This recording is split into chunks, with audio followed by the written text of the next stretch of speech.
வணக்கம் நண்பர்களே.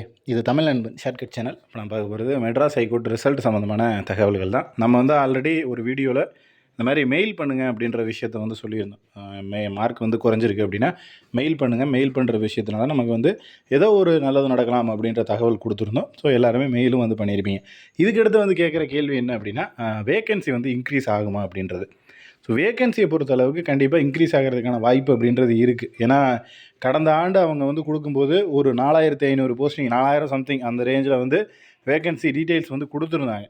பட் நோட்டிஃபிகேஷனாக வர்றப்போ நமக்கு அதில் பாதிக்கு மேலே தான் கொடுத்துருக்காங்க. அப்படின்ற பட்சத்தில் மேக்ஸிமம் ஒரு 200-300 வேக்கண்ட் அப்படின்றது இன்க்ரீஸ் ஆகலாம். ஏன்னா அதாவது examiner, reader, bailiff plus OA, மசால்ச்சி வாட்ச்மேன் இதை தாண்டி பெருசாக கோர்ட்டில் பார்த்தீங்க அப்படின்னா அதுக்கு மேலே அதாவது ஹையர் போஸ்டிங் மட்டும்தான் காலியாக இருக்குது. ஸோ ஹையர் போஸ்டிங்கில் மினிமம் ஒரு 2000 காலி பணியிடங்கள் அப்படின்றது இருக்க வாய்ப்புகள் இல்லை.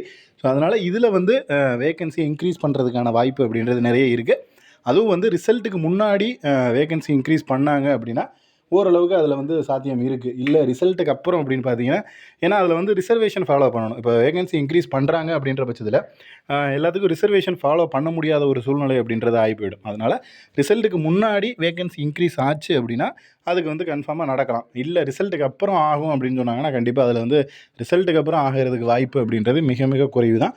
ஸோ வெயிட் பண்ணி பார்ப்போம் வேகன்சி இன்க்ரீஸ் ஆகுதா என்ன அப்படின்றத. அதே போல் நம்ம மெயில் போட சொல்லியிருந்தோம்ல, அதில் யாரெல்லாம் மெயில் போட்டிங்க அப்படின்ற தகவலையும் கீழே கமெண்ட் செக்ஷனில் கொடுங்க. ஏன்னா நிறைய பேர் அந்த மெயில் போடுற விஷயமும் தெரியாமல் இருக்காங்க. ஸோ அதனால் கமெண்ட் செக்ஷனில் கொடுக்கறதுனால என்ன மாதிரி மெயில் பண்ணலாம், என்ன கண்டென்ட்டு அப்படின்ற விஷயம் தெரியும். நீங்கள் என்ன கண்டென்ட்டில் கொடுத்தீங்க அப்படின்றதையும் கீழே கமெண்ட் பண்ணுங்கள். இது சம்மந்தமாக வேறு எதுவும் சந்தேகங்கள் இருந்தாலும் கேளுங்க. நெக்ஸ்ட் அடுத்த வீடியோவில் பார்க்கலாம். தேங்க்யூ.